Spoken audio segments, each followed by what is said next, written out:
ప్రభు అయిన యేసు నామం పేరిట మరి యొక్క పర్యాయం అందరికీ వందనాలు స్తుతులు స్తోత్రం చెల్లిస్తున్నాం. శ్రమ దినాల్లో ఉంటూ అనేక సత్యాల్ని మనం తెలుసుకుంటున్నాం. మరి ఈరోజు ప్రత్యేకంగా యేసు స్వామి యొక్క 5 గాయాలని గురించి కొద్దిసేపు ధ్యానం చేయాలని ఆశపడుతున్నాను. అంతకుముందు చిన్న ప్రార్థన చేసుకుందాం. పరిశుద్ధుడా, స్తుతులకు పాత్రుడైన మా గొప్ప పరలోక తండ్రి, యేసయ్య ఘనమైన నామముకు ప్రభా, ప్రేమ గల నామముకునైనా, అది ఉన్నతమైన నామముకునైనా ఈ మధ్యాహ్న కాల సమయంలో వందనాలు స్తుతులు స్తోత్రం స్తోత్రం స్తోత్రం చెల్లిస్తున్నాం తండ్రి. ఇదిగో నీ గాయాలని ప్రభా మా కొరకైనా సిలువలో మీరు పొందిన ఆ బాధలన్నీ ధ్యానం చేయబోతుండగా మీరు మా మధ్యలో ఉండి పరిశుద్ధాత్మగా నాయన మమ్మల్ని నడిపించుమని, నాయన మేమేమైతే నేర్చుకోవాలనో ఈ లోకంలో ఏ రీతిగా నీ సిలువను ఎత్తుకొని వెంబడించాలో మాకు నేర్పుమని యేసు పరిశుద్ధమైన నామంలో ప్రార్థిస్తున్నాను తండ్రి, ఆమేన్. కాబట్టి ఈ దినము యేసయ్య యొక్క సిలువ, ఆయన సిలువలో పొందిన గాయాల్ని మనము చూడబోతున్నాం. అంతకుముందు ఆయన కొన్ని మాటలు నేను చదివి వినిపించాలని ఆశపడుతున్నాను. మత్తయి సువార్త 11:28-30 ఈ రీతిగా సెలవిస్తుంది. ప్రయాసపడి భారం మోస్తున్న సమస్త జనులారా నా యొద్దకు రండి, నేను మీకు విశ్రాంతి కలుగచేతును. నేను సాత్వికుడను దీన మనసు గలవాడను గనుక మీ మీద నా కాడిని ఎత్తుకొని నా యొద్దకి నేర్చుకొనుడి, అప్పుడు మీ ప్రాణములకు విశ్రాంతి దొరుకును. ఎలయనగా నా కాడి సులువుగాను నా భారము తేలిగాను ఉన్నవి. దేవుడు మనల్ని 2 చేతులు చాపి పిలుస్తున్నాడు, నా యొద్దకు రండి, సిలువ దగ్గరికి రండి. సిలువ దగ్గర మీరు వచ్చి అనేక కార్యాలను మీరు నేర్చుకొచ్చి అని దేవుడు మనకు తెలియజేస్తున్నాడు అన్నమాట. ఇక్కడ ప్రయాసపడి భారం మోస్తున్నారు. మనం ఎన్నో భారాలు ఈ లోకంలో భారము, మరి సమస్యలు ఎన్నో మనము మోస్తున్నాం. అయితే దేవుడు ఏమంటున్నాడంటే నా కాడి సులువైనది అని సెలవిస్తున్నాడు.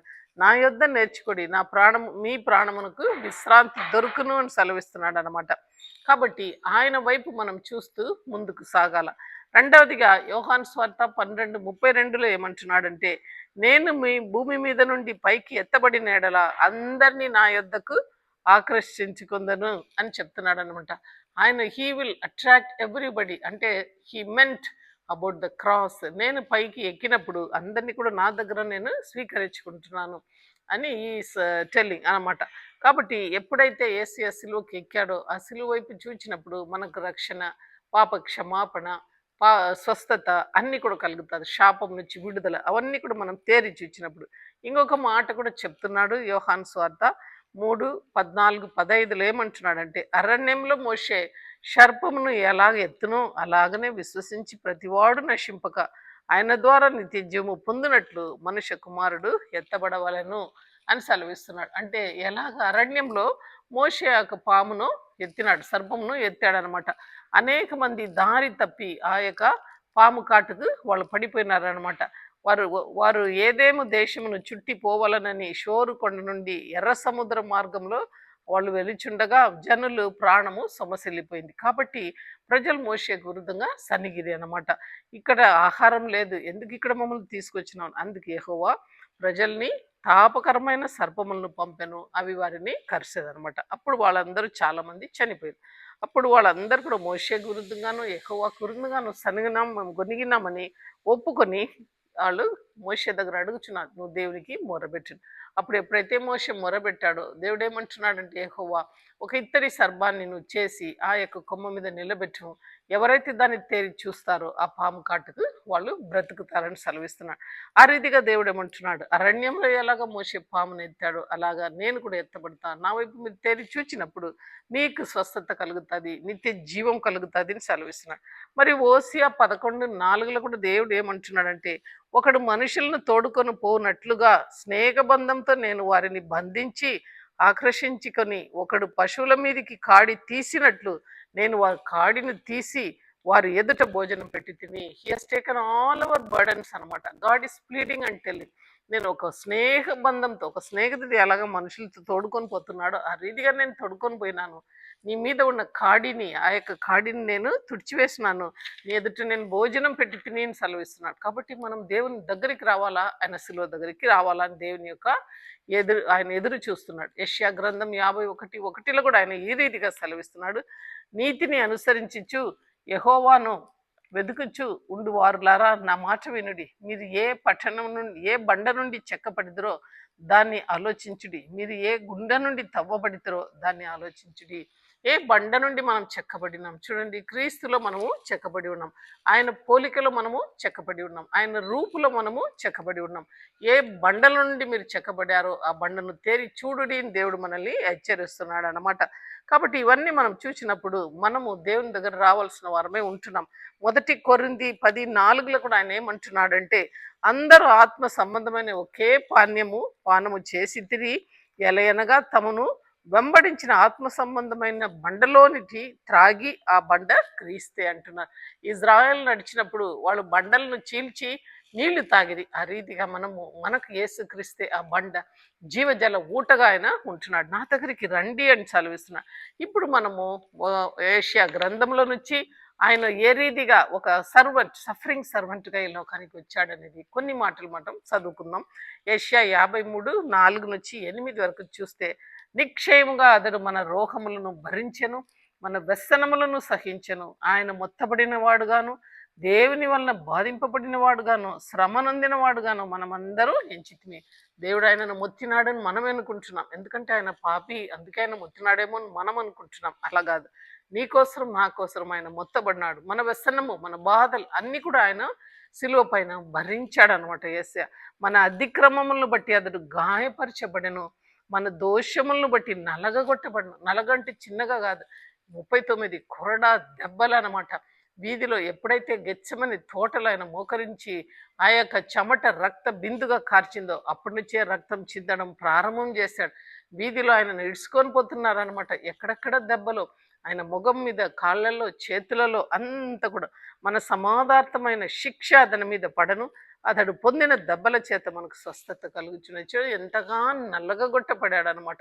కాబట్టి ఆ యొక్క స్ట్రైప్స్, ఆ యొక్క దెబ్బలను మనం తేరి చూచినప్పుడు ఆ యొక్క చీల్చబడిన ఆ యొక్క బండలో మన యొక్క పాపములు క్షమింపబడతాయి, మన యొక్క రోగాలన్నీ కూడా బాగుపడతాయి.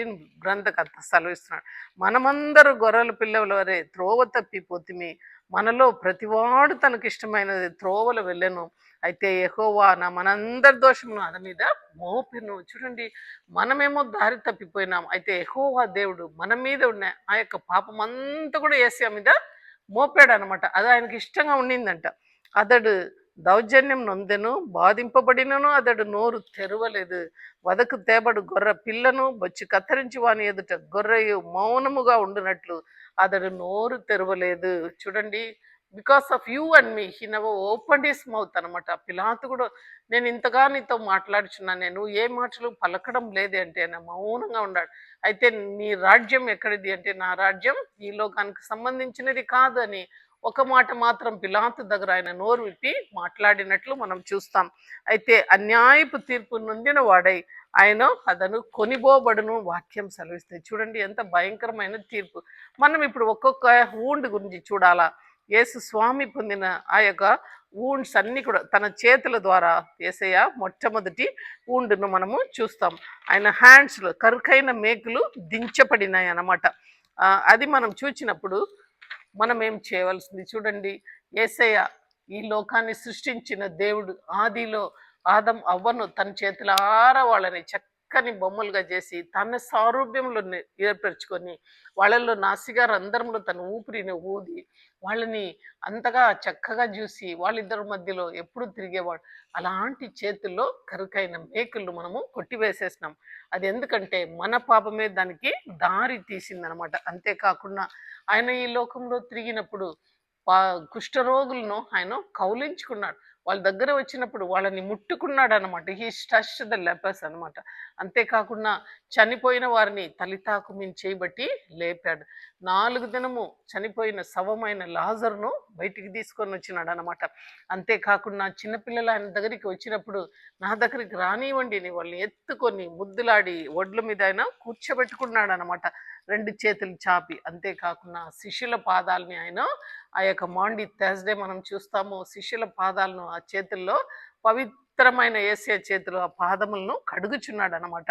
అంతేకాకుండా 5,000 మందికి ఒక్కసారి 4,000 మందికి ఒక్కసారి ఆ చేతులు ఆయన భోజనం పెడుతున్నాడు అనమాట.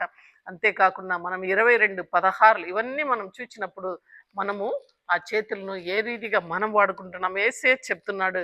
ఆ యొక్క ప్రవచనం మనం చూచినప్పుడు కీర్తనకారుడు ఏమంటున్నాడంటే 22:16లో, కుక్కలు నన్ను చుట్టుకొని ఉన్నవి, దుర్మార్గులు గుంపు కూడి నన్ను ఆవరించి ఉన్నారు, వారు నా చేతులను నా పాదములను పొడిచి ఉన్నారు అని సెలవిస్తున్నాడు. చూడండి, ఏసియా పలికే మాటను ఎన్నో వేల సంవత్సరం, ఎన్నో వందల సంవత్సరం కింద దావీదు ప్రవచనంగా సెలవిస్తున్నాడు. కుక్కలు నట్టు చుట్టుకున్నాయి అంటే నా చేతులను పాదములను పొంజుకొని ఉన్నాయని సెలవిస్తున్నాడు. అంతేకాకుండా యోహాను 20:27లో, తర్వాత తోమాను చూచి నీ వ్రేలు ఇటు చాచి నా చేతులను చూడుము, నువ్వు చేయి చాచి నా ప్రక్కలను ఉంచి అవిశ్వాసిగా ఉండకుండా విశ్వాసిగా ఉండుమని. చూడండి, ఆ సమయంలో తోమా లేదనమాట ఏసియా వచ్చినప్పుడు. అయితే తోమాతో చెప్తున్నాడు, నువ్వు చేయి చాచి నా పక్కన వ్రేళ్ళు చూడు, నా చేతుల్లో చేయి పెట్టి చూడు అంటున్నాడు అనమాట. అంటే though he underwent great suffering is resurrected, అంటే ఆయన తిరిగి లేచాడనమాట. ఆయన బలహీనమైన యాజకుడు కాదు, బలమైన యాజకుడు. అన్ని విధములు శోధింపబడినప్పటికీ ఆయన తిరిగి లేచాడు. అటువంటి యాజకుడు మనకు ఉంటున్నాడు. ఆయన తన చేతులను స్వయంగా వాళ్ళకు చూపించినాడు. అయితే ఆ చేతులు ఏం చేసినాయి? కొలసి పత్రిక 2:14-15 చూస్తే, దేవుడు రాతరూపకమైన ఆ ఆజ్ఞలను వలన మన మీద రుణముగాను మనకు విరోధముగాను ఉండిన పత్రమును మేకులతో సిలువకు కొట్టి దాని మీద చేయి వ్రాతను తుడిచివేసి మనకు అడ్డం లేకుండా చేశారు. చూడండి, మనకు విరుద్ధంగా రాయబడిన ఆ రాతను తుడిచివేసేసినాడు, చేతులతో తుడిచివేసి ఆయన ఆ పత్రములను మేకులకు సిలువ కొట్టినాడు అనమాట. అంటే ఇంకా మన మీద ఏ నేరం మోపేదానికి లేదనమాట. ఆ పత్రాన్ని సిలువకు మేకుకు కొట్టేసి దాని మీద చేయి వ్రాతను తుడిచి వేసి మనకు అడ్డం లేకుండా చేశాడు. దానిని ఎత్తివేసి మన అపరాధములన్నిటినీ క్షమించినాడు అనమాట. తూర్పుకు పడముకు ఎంత దూరమో అంతగా మనల్ని పాపమును క్షమించినాడు. ఆయనతో కూడా మిమ్మల్ని జీవింపచేసెను. ఆయన ఎలాగ జీవిస్తున్నాడో నిత్యత్వానికి జీవించినట్లు మనల్ని చేశాడు. ఆయన ప్రధానులను అధికారులను నిరాయుధులుగా చేసి సిలువ చేత జయోత్సముగా వారిని పట్టి తెచ్చి బహాటముగా వేడుకకు కనపరచను. అందరినీ జయించాడు అనమాట. ఆ సిలువ మీద విజయాన్ని ఆయన బాహాటంగా చూపిస్తున్నాడు. కాబట్టి ఆ చేతులను మనము ధ్యానం చేయాలి. ఒకసారి మనం చూడాలా, ఎటువంటి చేతులు అవి? పరిశుద్ధమైన చేతులు, నిన్ను నన్ను ఆయన సృష్టించే చేతులు. అయితే ఆ యొక్క కాలంలో 2000 సంవత్సరాల కింద భూమి మీద ఆయన తిరిగినప్పుడు ఎంతో కనికరంతో బీదోళ్ళని మరి కనికరంతో ఆ యొక్క పాపులని, ట్యాక్స్ కలెక్టర్స్ ప్రతి ఒక్కరిని కౌలించిన చేతులు అనమాట. ఆ చేతుల వైపు మనం చూసినప్పుడు మన పాపములు, మన రహస్య పాపములు, ఈ దినంలో మనం ఏమేమి పాపం చేస్తున్నామో అవన్నీ కూడా దానిలో కనబడాలన్నమాట. అందుకే ఇక్కడ మనం సామెతల గ్రంథంలో మనం చూస్తే అక్కడ 16-17లో మనం చూస్తాం. 6వ అధ్యాయము 16-17లో మన యొక్క పాపములు యెహోవాకు అసహ్యమైనవి 6 గలవు, 7 ఆయనకు అసహ్యము. అవి ఏమనగా అహంకార దృష్టియు, కలలాడు నాలుకయు, నిరపరాధులను చంపు చేతులు. చూడండి, దురాలోచన చేయొచ్చు హృదయమును, కీడు చేటుకు త్వరబడి పరిగెత్తే పాదములు. చేతులు పాదములు పరుగెత్తాయి to shed the innocent blood. కాబట్టి దేవునికి అవి అయిష్టమైనవి. అటువంటి ఏమైనా మన జీవితంలో ఉంటున్నదా? ఎవరి విషయమే మనం ఏమైనా రాస్తున్నామా, ఏమైనా మాట్లాడుచున్నామా, మన చేతుల ద్వారా ఏదైనా చేస్తున్నామా? కాబట్టి అపవిత్రం ఏమైనా మన చేతులు కలిగి ఉన్నదా? మన చేతులు పరిశుద్ధంగా ఉంటున్నదా? ఎందుకంటే దేవుడు చూచినప్పుడు దగించే అగ్నితో ప్రతి ఒక్కటిని ఆయన చూస్తాడు. అప్పుడు అది పొట్టులాగా మారిపోకుండా అగ్నిని వద్దు ఎదుర్కొని నిలబడ శక్తిని గల పరిశుద్ధంగా ఉండాలి. కాబట్టి కొలసి 3:17, మరియు మాట చేత కానీ క్రియ చేత కానీ మీరు ఏమి చేసినను ప్రభువైన యేసు ద్వారా తండ్రి అయిన దేవునికి కృతజ్ఞతాస్తుతులు చెల్లించుచు సమస్తమును ఆయన పేరిట చేయుడి. ఏమి చేసినా సమస్తము ఆయన పేరిట చేయుడి అంటున్నాడు. ఆ చేతులు దాన ధర్మమే కావచ్చు, ఏదైనా కావచ్చు. అలాగనే ప్రసంగి 9:10లో చూస్తే, చేయుటకు నీ చేతికి అప్పచెప్పిన ఏ పని అయినను శక్తి లోపం లేకుండా చేయుడి, ఎందుకంటే నువ్వు పోదు పాతాళములలో ఆ పని అయినను ఉపాయమైనను తెలివైనను ఏది ఉండదు, జ్ఞానమైనను లేదని సెలవిస్తున్నాడు. కాబట్టి ఆ పని మనకు అప్పచెప్పాడు దేవుడు. ఆయన పని నువ్వు చేయటంలో మనం శ్రద్ధగా ముందుకు వెళ్ళాలని దేవుని యొక్క వాక్యం మనకు ఈ చేతుల విషయము సూటిగా చెప్తాను. ఇంకా పాదములకు వెళ్ళినప్పుడు ఆయన పాదములలో 2 ఒక పెద్ద మేకులు, కరుకైన మేకులు 2 పాదమును కలిపి పెట్టి ఆ యొక్క మేకులతో బిగించినారన్నమాట. ఐజయా మనం చూస్తాం ఆ పాదములు ఎంతో వేగంగా ఆ దినములలో పరిగెత్తినాయి. ఆయనకి ఇవ్వబడిన సమయం 3.5 సంవత్సరమే. అయితే మనం ఎక్కడ చూసినా యేసయ్య ఆగకుండా పరిగెత్తి నడిచినట్లు మనం చూస్తాం అన్నమాట. He walks miles and miles, ఎన్నో కిలోమీటర్లు ఆయన నడిచి వెళ్ళాడు పాదంతో. ఆ దినాల్లో కార్లు లేదు, ఆ దినాల్లో ఏదైనా వాహనాలు లేదు. ఆయన తన స్వయంగా తన కాల నడకతో ఆ యొక్క ప్రాంతమంతా నడిచాడు. 40 దినములు ఆయన ఉపవాసం ఉండేటప్పుడు ఆయన కాళ్ళకు మేకులు గుచ్చుకుంటున్నాయి. ఆ యొక్క శోధనకారుడు వచ్చి ఆయనను శోధిస్తున్నాడు. ఆ యొక్కవన్నీ కూడా ఆయన నీ కోసం నా కోసము భరించుచున్నాడు అనమాట. అంతేకాకుండా వాళ్ళందరూ కూడా శిష్యులు భయపడి సముద్రంలో అలలు వచ్చినప్పుడు, తుఫాన్ లేసింది, పడవ మూలుగుతాంది, భయపడినప్పుడు సముద్రం మీద నడిచి వచ్చిన ఆ యొక్క పాదములు, అంటే సృష్టికర్త, అటువంటి కర్త యొక్క పాదములను మనం బంధించాం. ఒకసారి ఆలోచన చేయండి, what kind of people we are. వాళ్ళే కాదు, వాళ్ళు చెడ్డోళ్ళు, పరిచయులు, సదుకేయులను అనుకుంటున్నాం. నీవు నేను ఏం చేస్తున్నాం? ఆ పాదములను బంధిస్తున్నాం. ఎందుకంటే మనం వెళ్ళే చోటకు ఆ పాదము రాకుండా అపవిత్రమైన చోట్లకు మనం వెళ్ళుచున్నాం. అయితే ఈ దినం మన యొక్క నడకన మనము శుద్ధీకరించుకోవాలి. అక్కడ చూడండి, జక్కయ్య కోసం ఆ స్థలంలోకి వెళ్ళినాడు. అక్కడ మేడి చెట్టు దగ్గర పైన ఉండే జక్కయ్యను చూసి, త్వరగా దిగి రమ్ము, నేను నీతో భజ చేయవలసింది జక్కయ్య అని సెలవు ఇచ్చి ఆయన దగ్గరికి నడుస్తున్నాడు. ఆ ఒక్క ఆత్మ నశింపకుండా ఆయన అక్కడికి వెళ్తున్నాడు. మరి ఒక చోట చూస్తే ఆ సమరయ స్త్రీను వెతుకుచు మధ్యాహ్నం 12 గంటలకు ఆ శిష్యులు ఏమంటున్నారు, మనం ఈ సమయంలో ఎందుకు ఆ సమరయ ప్రాంతానికి వెళ్ళాలా, అక్కడ మనల్ని రాళ్ళతో కొడతారని చెప్పినప్పుడు ఆయన ఒక్కడే వెళ్ళుచున్నాడు. ఆ మధ్యాహ్న కాల సమయంలో బావి దగ్గరికి కాళ్ళనడకతో వెళుతున్నాడు. అయితే ఆ సమయంలో కూడా చూస్తే ఒక్క ఆత్మ కోసం యేసయ్య నడిచినట్లు ఆ పాదాలని మనం చూస్తాం. అయితే అక్కడ సమరయ స్త్రీ అయితే ఎప్పుడైతే స్వస్థత నొందిందో ఆ పళ్ళను కూడా దేవుని వైపు మళ్లించినట్లు మనం చూడగలుగుతాం అనమాట. ఆ యొక్క పాదములను మనం జ్ఞాపకం చేసుకోవాలా. అయితే ఆ పాదములు ఆయన నడిచి దేవుని యొక్క సువార్తను ప్రకటించినాడు అనమాట. అంటే దేవుని యొక్క రాజ్యం ఏ రీతిగా ఉంటున్నది, అది అన్నపానం వల్ల కాదు, అది పరిశుద్ధాత్మ ఆనందం అని సెలవిస్తున్నాడు.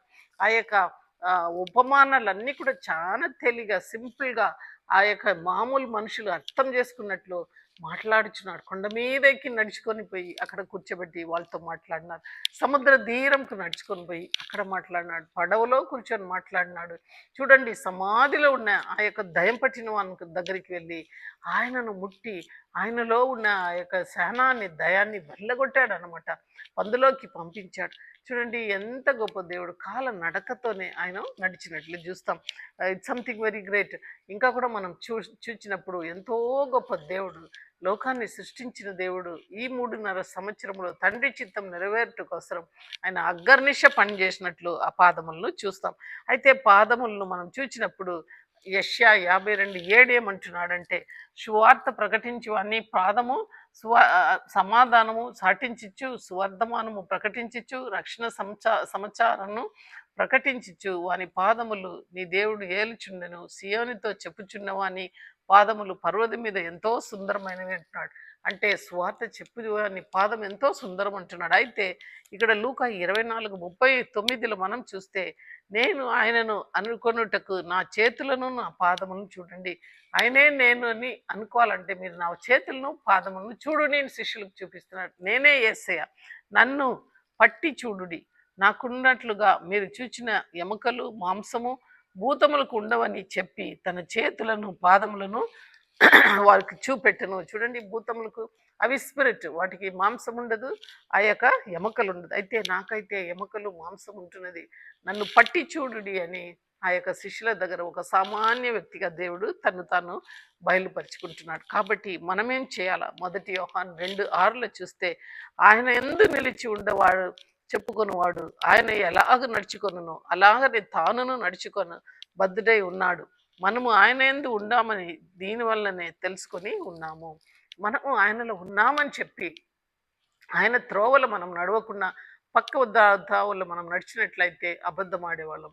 అయితే దేవునిలో ఉన్నామని చెప్పి మనము వెలుగు బిడ్డలుగా ఉండాలా. యేసయ్య వెలుగు బిడ్డగా ఉన్నాడు. ఆ రీతిగా ఆయనలో నేను ఉన్నానని చెప్పేవాడు వెలుగుగానే ఉండాలా. వెలుగు కార్యాలను చేయాలా. చీకటి ఆయనలో ఎంత మాత్రం ఉండకూడదు. మన పాదములు కూడా త్వరగా వేగుల పడి నా అది ఎక్కడికి వెళ్ళుచున్నది? దేవుని సువార్తను ప్రకటించుటకు వెళ్ళుచున్నామా? మన పాదములు ఆలయానికి నడుస్తున్నదా? మన పాదములను ఒకసారి మనము ప్రశ్న వేసుకోవాలి. దేవుడైతే ఏమంటున్నాడంటే, ఆయన ఏ రీతిగా కంపాషన్ కలిగి నడిచినాడో, ఎంతో మైళ్ళ దూరం ఒక బిడ్డ రక్షణ కోసం వెళ్ళాడు, ఒక దయ్యం పట్టిన వాడిని స్వస్థపరచుటకు సమాధులకు వెళ్ళాడు. అలాగా ప్రతి నిత్యం కూడా ఏదైనా దేవుని కోసం చేయాలని మన పాదములను మనం వాడుకోవాలి. ఇంకా వూండ్స్ ఆఫ్ ద హెడ్, ఆయన తలలో పొందిన ఆ యొక్క గాయాలు, అక్కడ మనం చూస్తే ఆ 2 ముళ్ళు, అంటే ఒక ముళ్ళు భయంకరమైన ముళ్ళు అనమాట. అది ఒక 3 ఇంచో 6 ఇంచో చెప్తారు.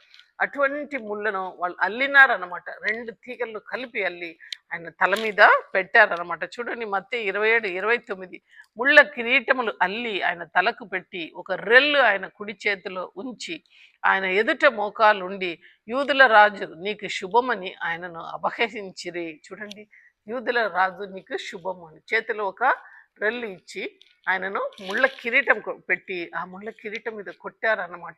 ఆ యొక్క ముళ్ళు కొంతమంది అయితే రాస్తున్నారు అది కళ్ళ ద్వారా బయటికి వచ్చిందని.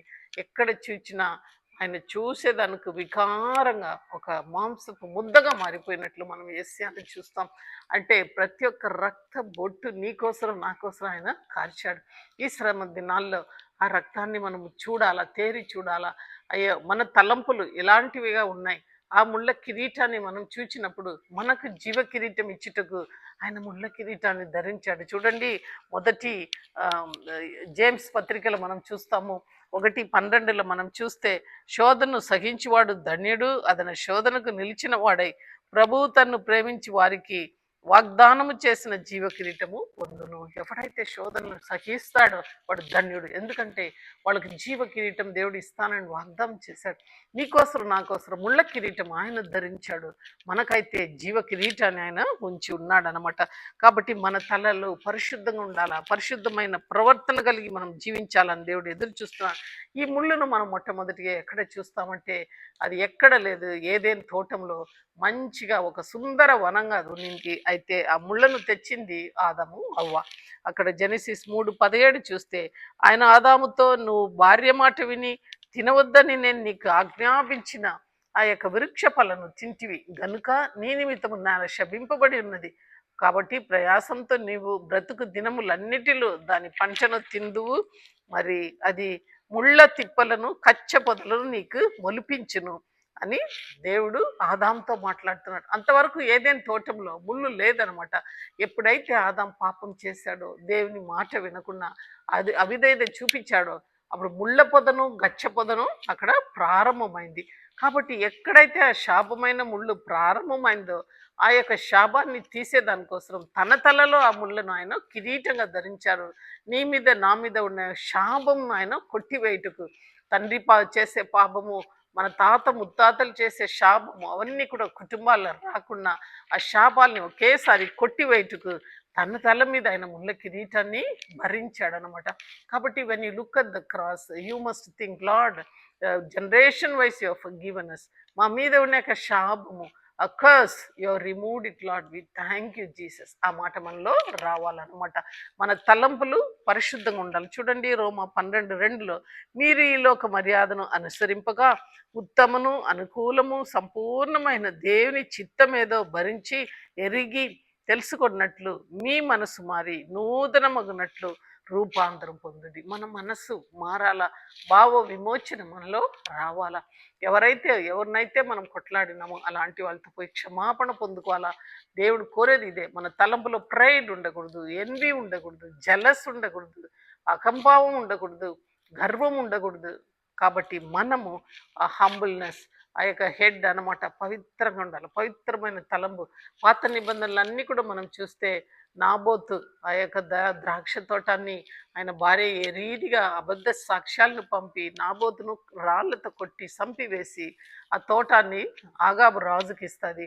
అలాగనే ఆమాను భార్య ఆమానుకు ఒక ఐడియా ఇస్తుంది తలలో, ఏంటంటే నువ్వు ఒక ఉరికమ్మం చేసి ఆ మొర్దకాయకి పెట్టు, అయితే రాజుకు చెప్పి ఆ యొక్క మొర్దెకాయిని ఉరికమ్మం తీయమని ఆమె ఆలోచన చేస్తుంది. ఎవరైతే ఆ ప్లాన్ చేసినారో ఆ ఉరికమ్మం హామానుకే వచ్చింది. కాబట్టి మనం ఏ రీతిగా మనం ప్లాన్ చేస్తున్నాం? నువ్వు కూర్చొని నీ యొక్క సహోదరునికి విరుద్ధంగా చేస్తున్న ప్రతి కార్యాన్ని దేవుడు చూస్తున్నాడు. ఆయన న్యాయ విమర్శలను మనల్ని చీల్చివేస్తాడు. కాబట్టి మన మాటలు అవుననియో కాదనేది కాదని ఉండాలన్నమాట.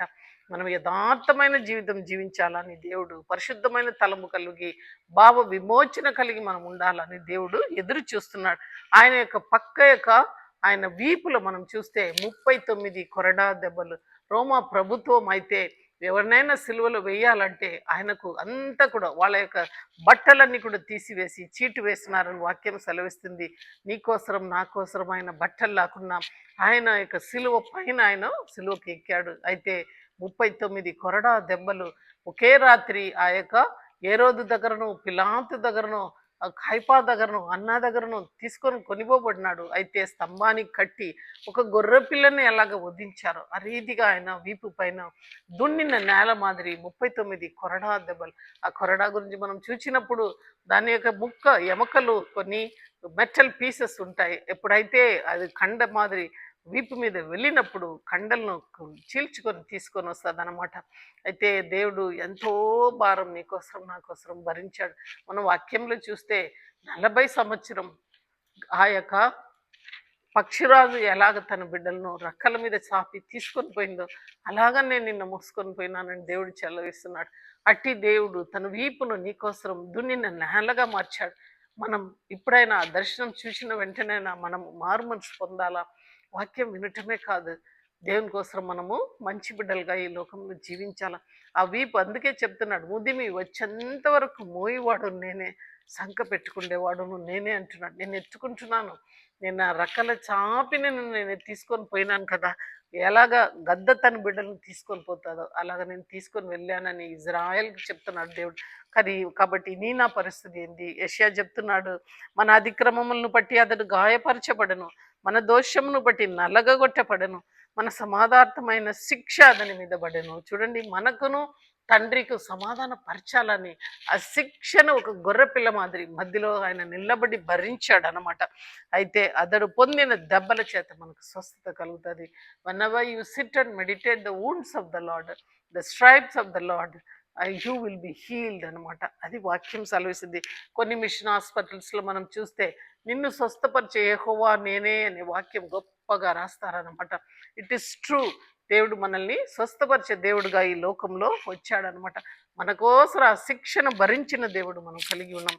1 పేతురు 2:24, మనము పాపల విషయమై చనిపోయి నీతి విషయమై జీవించినట్లు ఆయన తానే శరీరమందు మన పాపములను మ్రాను మీద మోసుకొనెను, ఆయన పొందిన గాయముల చేత మీ స్వస్థతను అందుచున్నది. చూడండి, ఆయన పొందిన ఆ దెబ్బల చేత అదనమాట మనము చూడాల్సింది. ఆయన నేల ఆ యొక్క రాపిడితో ఆ సిలువంతా కూడా రక్తం కారి ఆయన పాదం కిందంతా కూడా రక్తము కనబడుతుంది అనమాట. పైన నుంచి కింద వరకు మనం చూసినప్పుడు ఎలాగ మోషే అక్కడ నిర్గమ కాండంలో ఒక గొర్రె పిల్లను వధించి ఆ యొక్క మందిరంలో ఇంటికి ముందు ఆ తాళపులో అంతా కూడా పూయండి అన్నట్లు ఈ సిలువ అంతా కూడా పైన తల నుండి కాళ్ళ వరకు సిలువ అంతా కూడా మనం రక్తం చూస్తాము. 2 చేతుల్లో రక్తము, ఆ కాళ్ళ నుండి రక్తము, ఆ తలలో నుండి రక్తము, మరి ఆ వీపు ఆ యొక్క సిలువకు రుద్దుకొని అక్కడ రక్తము, కింద సిలువ క్రింద కూడా మనం చూస్తే ఎక్కడ చూసినా దృశ్యం చూసినప్పుడు భయంకరమైన గొర్రెపిల్లను వధించినట్లు వదకు తీయబడిన గొర్రెపిల్లలాగా యేసయ్య నీకోసము ఒక మాంసపు ముద్దగా మారిపోయినాడని వాక్యం సెలవిస్తుంది. ఇంకా 5వ ఊండు చూస్తే కడపటిగా ఒకడు ఏం చేశాడంటే ఈటను తీసుకొని ఆయన పక్కన పొడుచుచుండగా అక్కడ రక్తము నీరు కారెను. చూడండి, 5వ ఊండు 19 యోహాను 34, సైనికులలో ఒకడు ఈటతో ఆయనను ప్రక్కన పొడిచెను, వెంటనే రక్తము నీళ్లను కారెను వాక్యం సెలవిస్తుంది. అంతేకాకుండా మనం నిర్గమకాండంలో ఇజ్రాయెల్ జనాంగం బయలుదేరినప్పుడు నిర్గమకాండం 17:6లో చూస్తాం, ఇదిగో అక్కడ హోరేబులో నుండి బండ మీద నేను నీకు ఎదురుగా నిలిచెదను, నీవు ఆ పట్టణము ఆ బండకు కొట్టగా ప్రజలు త్రాగుటకు దానిలో నుండి నీళ్లు బయలుదేరినని మోషేతో సెలవీయగా, మోషే ఇశ్రాయేలీయుల పెద్దల కనుల ఎదుట అట్లు చేసాను. చూడండి ఆ బండను కొట్టుమన్నాడు. అయితే అక్కడి నుంచి నీళ్ళు వచ్చింది. అలాగనే యేసయ్య క్రీస్తయిన బండ ఆయనను వాళ్ళు పొడుచగా రక్తము నీరు పారింది అని వాక్యం సెలవిస్తుంది. చూడండి రక్తము మన యొక్క రక్షణ నిమిత్తమై అది కార్చబడింది. ఆ యొక్క నీళ్ళు నిన్ను నన్ను శుద్ధీకరించుటకు, అందుకే 1 యోహాను 5:6, 8 ఇలాగ సెలవిస్తుంది. నీళ్ళ ద్వారాను రక్తము ద్వారాను వచ్చిన వాడు ఈయనే, అనగా యేసుక్రీస్తు అని ఈయననే. ఈయన నీళ్లతో మాత్రమే కాకుండా నీళ్లతోనూ రక్తంతోనూ వచ్చెను. ఆత్మ సత్యము గనుక సాక్ష్యం ఇచ్చేవాడు ఆత్మయే. చూడండి ఆత్మే సాక్ష్యం ఇస్తుంది యేసయ్య గురించి. అయితే మనం అనుకుంటున్నాం, వై ఆల్ దిస్ వూండ్స్, ఎందుకు దేవుడు చనిపోయి తిరిగి లేచినప్పుడు ఈ వూండ్స్ని ఎందుకు తీసుకొచ్చినాడు అని ఒకసారి మనం ధ్యానం చేసినప్పుడు, మనం బలహీనమై ఉన్నప్పుడు, మన యొక్క పాపముల నిమిత్తమై మనము బలహీనంగా ఉండేటప్పుడు దేవుడు, మీరు కూడా ఎలాగ తిరిగి లేస్తారు, నేను ఎలాగ యేసేగా ఉన్నానో, సిలువ వేయబడినానో, ఇదిగో నా నా చేతులు చూడండి, నా పాదములు చూడండి గుర్తు అని చూపిస్తున్నాడు. One day will be resurrected. ఎందుకంటే చనిపోయినను నా యందు విశ్వాసం ఉంచేవాడు బ్రతుకును నన్ను మార్తాతో సెలవిస్తున్నాడు. చూడండి అంటే we have a hope that even when we die in Jesus one day we will be alive. అంతేకాకుండా నువ్వు చనిపోయినప్పటికీ జీవిస్తున్నాం, మన ఆత్మతో ఆయనతో వెళ్ళిపోతుంది. ఆ శరీరం మట్టిపాలైనప్పటికీ ఆయన వచ్చినప్పుడు ఆ శరీరం మహిమగల శరీరంగా ఆయనను ఎదుర్కొంటుంది. దానికి నిరీక్షణగా ఆయన ఆ యొక్క గాయాల్ని ఉంచుకున్నాడు. అంతేకాకుండా మనము రెవల్యూషన్ చూస్తే ఆ రెవల్యూషన్ 1:7లో కూడా ఈ మాట సెలవిస్తున్నాం. పైన ఆకాశంలో ఆ పరలోక పట్టణంలో కూడా దేవుడు ఆ గుర్తుగానే అలాగనే కనబడుతున్నాడు అన్నమాట. ఇదిగో ఆయన మేఘారుడై వచ్చిచున్నాడు, ప్రతి నేత్రము ఆయనను చూచును, ఆయనను పొడిచిన వాడు ఆయనను చూచును. చూడండి ఆయన పొడిచిన వాళ్ళు కింద నుంచి వేస్తే తిరిగి వచ్చినప్పుడు చూచినప్పుడు ఆ బల్లపు పోటు ఎక్కడైతే పొడిచారో ఆ యొక్క గుర్తు అక్కడ వాళ్ళకి కనబడుతుంది. ఏసయ్య తన శరీరంలో ఏమీ లేకుండా లేచిండొచ్చు, అయితే నీకును నాకును ఒక వజ్రం మాదిరి ఆ యొక్క వూండ్స్ అన్ని దేవుడు చూపిస్తున్నాడు. పొడిచిన వాళ్ళు చూడగలుగుతారనమాట ఆ వూండ్స్ను. అందుకని దేవుడు తండ్రి దగ్గర వెళ్ళినప్పుడు, ఈ రోజు నువ్వు పాపం చేసినప్పుడు చేతులతో దేవుడు చెప్తున్నాడు, ఇదిగో నా చేతులు మేకులు గుచ్చబడినాయి, ఆ బిడ్డను క్షమించి ప్రభా అని అడ్డుగా వెళుతున్నాడు. అందుకే నిత్యము ఆయన యాజకుడుగా అక్కడ ఉంటున్నాడు పరలోక పట్టణంలో. తిరిగి లేచినప్పుడు కూడా తోమాతో చూపిస్తున్నాడు, నీకును నాకు అదే గాయం చూపిస్తున్నాడు. ఒకరోజు నువ్వు తిరిగి వచ్చినప్పుడు తీర్పులో ఆ గాయమే నీ గురించి మనల్ని నిలదీసి అడుగుతాదనమాట. కాబట్టి ఆ గాయాల్ని మనం ధ్యానం చేసినప్పుడు మన జీవితాన్ని మనం సరిదిద్దుకుందాం. దేవుడు మనల్ని పిలుస్తున్నాడు. మనము కడపటిగా ఒక వాక్యం చదువుకొని నేను ముగిస్తాను. అక్కడ మనం చూస్తే ఏం చెప్తున్నారంటే సాంగ్స్ ఆఫ్ సాలమన్, అంటే ఆ యొక్క పరమగీతంలో మనం చూస్తే దేవుడు ఆ యొక్క పక్కటి ఎముకలను అక్కడ పొడిచినప్పుడు ఒక సంఘానికి పోలుస్తున్నాడు. చూడండి ఆదాము పక్కనే ఉన్న ఆ యొక్క స్థలంలో ఎముకను తీసి అవ్వను ఎలాగ చేశాడో ఆయన పక్కలో పొడిచినప్పుడు ఆయన నుంచి ఆ యొక్క సంఘం బయలుదేరింది. ఈరోజు మనం ఆ యొక్క పునాదిగా ఉన్నాం, ఆయనకు సంఘంగా ఉన్నాం, ఆయన శిరసై ఉన్నాడు. కాబట్టి సంఘంను చూసి దేవుడు ఇట్లు అంటున్నాడు, ఇప్పుడు నా ప్రియుడు నాతో మాట్లాడుచున్నాడు, నా ప్రియులారా సుందరవది లెమ్ము రమ్ము, చలికాలం గడిచిపోయిను, వర్షకాలము తిరిగిపోయిను, వర్షం ఇంకా రాదు, దేశమంతట పువ్వులు పూసి ఉన్నవి, బిడ్డలు కోలాహలంగా చే కాలం వచ్చిచున్నది, పావుర స్వరము మన దేశములో వినబడుచున్నది, అంజూరపు కాయలు పక్కువ పడుచున్నది, ద్రాక్ష చెట్టు పూత పూసి సువాసన ఇచ్చుచున్నవి, నా ప్రియురాల సుందరి లెమ్ము రమ్ము అని తెలుస్తున్నాడు. దేవుడు మనం ఈ మాట మనము ఆలోచన చేయాల. పావుర స్వరము మన దేశములు వినబడుచున్నది. అవును, ఈ రెండవ రాకడ దగ్గరగా ఉంటున్నది. యోవేల్ గ్రంథంలో సెలవిచ్చినట్లు అంతే దినములు అందరి మీద నా ఆత్మను కుమ్మరిస్తానన్నాడు. ఆ పావుర స్వరం మన దేశంలో వినబడుతుంది. ఎంతో మంది క్రైస్తవులు హింసకు పాలవుతున్నారు. కడపటి దినములలో ఉంటున్నాం. Probably we are very near to the Christ coming. కాబట్టి ఆ స్వరం వినేటప్పుడు మనము ఆయనను స్వీకరిస్తాం. సిలువ వైపు చూసి మన పాపాలను ఒప్పుకొని దేవుడు పిలుస్తున్నాడు, నా ప్రియురాల సురందరవది లెమ్ము రమ్ము అంటున్నాడు. కాబట్టి మనం లేచి ఆయన దగ్గరికి వెళ్ళి మన పాపాలని ఒప్పుకొని ఆయన యొక్క గాయాల్లో మన యొక్క పాపములను కడుక్కొని శుద్ధిగలి దేవుని యొక్క సువార్తను ప్రకటిస్తాం. ఆయన చీల్చబడిన బండ, ఆ యొక్క బండ సందులో మనం పావురంలాగా నిలబడి దేవునికి సజీవ సాక్షిగా ఉండాలని దేవుడు ఇష్టపడుతున్నాడు. ఈ కొద్ది మాటలను దేవుడు మన వినికిడిలో ఆశీర్వదించును గాక. ఆమేన్. చిన్న ప్రార్థన చేసుకుందాం. పరిశుద్ధుడా, ప్రేమ నమ్మకం కలిగిన మా గొప్ప పరలోక తండ్రి, ఈ లోకంలో సాత్వికుడుగా మీరు వచ్చారు ప్రభా. మా కొరకే నీ ప్రాణాన్ని పెట్టుటకు మీరు వచ్చారు ప్రభా. అయ్యా ఎంతో గొప్పగా విజయవంతంగా ఆ భారమైన సిలువను యెరూషలేము వీధిలో 33 సంవత్సరం ప్రభా ఉన్న ఆ వయస్సులో నువ్వు మోసుకొని పోయావు ప్రభా. ఎన్నో కొరడా దెబ్బలు, వీపులో దెబ్బలు, చేతుల్లో ప్రభా కరకైన మేకులను దించుకున్నావు, పాదంలో మేకుల్లో దించుకున్నావు ప్రభా. ముళ్ళ కిరీటాన్ని ధరించావు నాయన, బల్లపు పోటు పక్కల నాయన.